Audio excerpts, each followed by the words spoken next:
अस्सलाम वालेकुम। तो स्टूडेंट्स, हम लोग देख रहे थे पेपर प्रेजेंटेशन के बारे में। अब तक हम लोगों ने जो देखा उसमें हमने स्टेशनरी देखी कि क्या क्या चीज़ें हमें रिक्वायर्ड हैं, वो किस तरीके से इस्तेमाल करना है, कहाँ कहाँ पर इस्तेमाल करना है।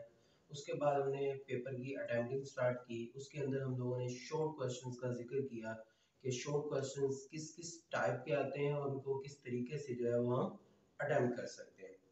आज जो है वो हम बात करेंगे लॉन्ग क्वेश्चन के अकॉर्डिंग कि हमने लॉन्ग क्वेश्चंस को किस तरीके से अटेम्प्ट करना है, किस तरीके से हमने लॉन्ग क्वेश्चंस को चूज करना है और किन तरीकों के लॉन्ग क्वेश्चन जो है वो हमें आते हैं। तो देखते हैं how to attempt long questions. तो सबसे पहली जो चीज है वो ये है कि try to opt the question with diagram.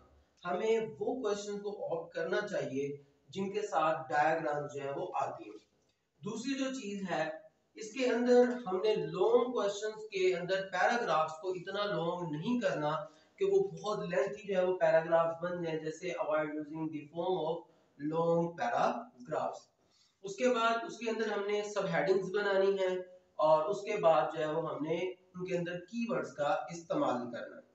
अब हमारे पास यहाँ पर एग्जांपल्स के लिए दो क्वेश्चंस लिए गए हैं फर्स्ट चैप्टर में से। Right note on the organ and organ system level, और दूसरा क्वेश्चन है right note on the mustard plant.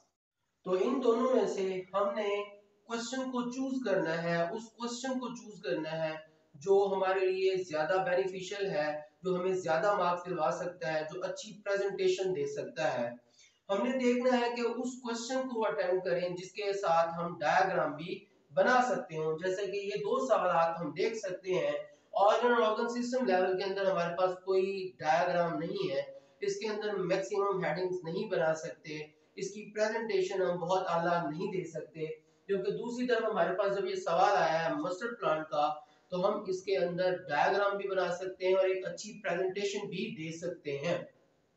तो हमने यही वाला क्वेश्चन जो है वो चूज करना है जिसके साथ डायग्राम भी हो और अच्छी प्रेजेंटेशन भी हो। तो हम इस क्वेश्चन को स्टार्ट करते हैं। तो जब हमने क्वेश्चन नंबर 5 जो कि लॉन्ग क्वेश्चन है उसको स्टार्ट करना है, तो हम उसके ऊपर question number 5 with A part पूरा उसके साथ लिखेंगे ताकि एग्जामिनर को पता हो कि आप कौन सा क्वेश्चन स्टार्ट करने लगे। उसके बाद हम नेक्स्ट लाइन के ऊपर उसकी मेन हेडिंग लिखेंगे। अब ये जो लॉन्ग क्वेश्चन होता है, इस लॉन्ग क्वेश्चन के अंदर ओनली वन मेन हेडिंग होती है और मेन हेडिंग जो है वो सेंट्रलाइज और कैपिटलाइज लिखी जाती है। एक हेडिंग के अलावा लॉन्ग क्वेश्चन के अंदर कोई भी सेंट्रलाइज और कैपिटलाइज हेडिंग इस्तेमाल नहीं की जाएगी। अब यहाँ पर मस्टर्ड प्लांट जो है ये लॉन्ग क्वेश्चन की मेन हेडिंग है, इसको हमने सेंट्रलाइज कर दिया। उसके बाद हम चलते हैं इसकी सब हेडिंग्स की तरफ। तो इसमें सबसे पहले जो हम सब हेडिंग बनाते हैं वो है साइंटिफिक नेम की, और साइंटिफिक नेम हम लिखते हैं ब्रासिका कंपेस्ट्रिस, इसका साइंटिफिक नेम है।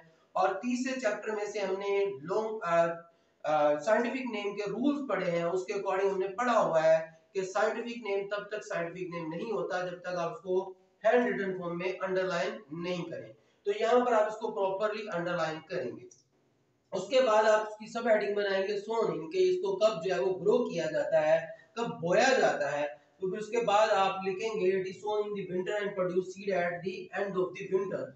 आप लोग यहाँ पर देख सकते हैं कि इनके अंदर मैंने विंटर, सीड और एंड ऑफ विंटर, इन तीन वर्ड्स को मैंने यहाँ पर नॉमिनेट किया हुआ है, जो यहाँ पर क्लियर कर रहे हैं कि इसको बोया जाता है विंटर में और सीड प्रोड्यूस होते हैं एंड ऑफ विंटर में। तो ये इसके कीवर्ड्स कहलाएंगे। उसके बाद पार्ट्स ऑफ द बॉडी इसकी हेडिंग आएगी, उसमें हम बताएंगे कि इसकी जो बॉडी है वो दो पार्ट्स के अंदर डिवाइडेड है। इसी तरह से इसकी जो हेडिंग आएगी वो वेजिटेटिव पार्ट्स की आएगी। अब आपकी बुक के अकॉर्डिंग अगर आप चलें तो आपकी बुक में वेजिटेटिव पार्ट्स की एग्जांपल को पहले दिया गया है जबकि उसकी हेडिंग को बाद में लिखा गया है। आप देख सकते हैं कि यहाँ पर मैंने वेजिटेटिव पार्ट की जो हेडिंग है उसको पहले लिखा है, उसको डिफाइन पहले किया है। Parts which do not take part in reproduction, sexual reproduction. तो ये इसकी डेफिनेशन थी जो कि आपकी बुक के अकॉर्डिंग बाद में लिखी गई है। एग्जांपल जो कि root, stem, branches, leaves are the vegetative parts, ये बुक में पहले लिखा गया है। तो लिखते वक्त हमने इसका भी ख्याल रखना है कि किन वर्ड्स को किस जगह पर लगाया जाए तो ज्यादा इफेक्टिव होगा और ज्यादा अच्छे तरीके से रिप्रेजेंट होगा और अच्छे मार्क्स लेने में मददगार होगा। इसी तरह से दूसरी जो इसकी हेडिंग है, दूसरा जो पार्ट है वो रिप्रोडक्टिव पार्ट है। बिल्कुल इसी तरह जैसे हमने वेजिटेटिव पार्ट की हेडिंग को डेफिनेशन को पहले लिखा, इसी तरह से यहाँ पर भी हम रिप्रोडक्टिव पार्ट की डेफिनेशन को पहले लिखेंगे। Parts that take part in the sexual reproduction. उसके बाद हम उसकी एग्जांपल की तरफ जाएंगे। एग्जांपल में हम बताएंगे flowers are the reproductive part that make fruit and seed. उसके बाद जो कि आपकी बुक के अकॉर्डिंग थर्ड लाइन के अंदर इसके यूजेस लिखे गए हुए हैं, इन यूजेस को इस क्वेश्चन के अकॉर्डिंग सबसे लास्ट पे लिखा जाए तो एक अच्छी रिप्रेजेंटेशन है। और इसी तरह से यहाँ पर यूजेस लिखे गए हैं, plant body use as vegetable, seeds are used for the extracting oil. अब ये हमने इसके अंदर से कुछ सब हेडिंग्स को एक्सट्रैक्ट किया जो कि इसकी रिप्रेजेंटेशन को बहुत अच्छा कर रही हैं, लेकिन इसकी रिप्रेजेंटेशन को चार चांद तब लगते हैं जब हम उसकी डायग्राम की तरफ चलते हैं। हमारे पास बुक में डायग्राम दी गई हुई है, ये एक लॉन्ग क्वेश्चन है, आप इसकी डायग्राम ड्रॉ करते हैं और डायग्राम की एक प्रॉपर लेबलिंग जो है वो आप करते हैं। जैसे कि यहाँ पे फ्लावर्स का जिक्र किया गया हुआ है, ओल्ड लीफ का जिक्र किया गया है, स्टेम का जिक्र किया गया, रूट्स का जिक्र किया गया है और न्यू लीव्स का जिक्र किया गया। जैसे कि हम इस चीज के बारे में पहले भी बात कर चुके हैं कि जब हम डायग्राम ड्रॉ करते हैं तो उस डायग्राम को एक बॉक्स के अंदर हम बंद करते हैं और कैप्शन को हम इसी बॉक्स के अंदर लिखते हैं और हमारा यहाँ पे कैप्शन है मस्टर्ड प्लांट्स।